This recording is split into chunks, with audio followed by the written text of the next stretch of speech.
સુરતના પાંડેસરા વિસ્તારમાં શંકાસ્પદ પનીરનો મોટો જથ્થો જપ્ત કરાયો હતો। આ શંકાસ્પદ પનીરનો 25 દિવસ બાદ રિપોર્ટ ફેલ આવ્યો છે। પનીરમાં ફેટની માત્રા ઓછી હોવી અને પામન ઓઇલનું મિશ્રણ મળી આવતા રિપોર્ટ ફેલ આવ્યો છે। ગત 3 માર્ચે સુરત એસઓજીએ મહાનગરપાલિકા દ્વારા પનીરના ગોડાઉનમાં દરોડા પાડ્યા હતા।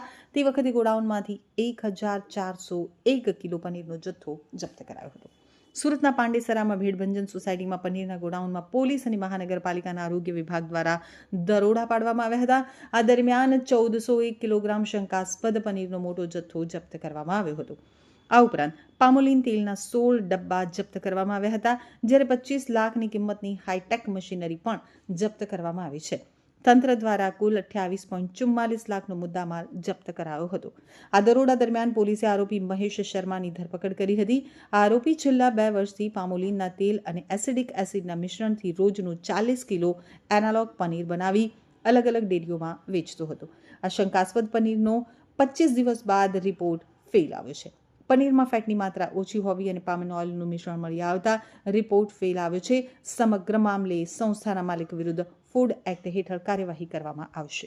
તારીખ 3/3/2026 રોજ એસઓજી અને અત્યારના ફૂડ સિટી ઓફિસરો દ્વારા સંયુક્ત રેડ પાડવામાં આવી હતી।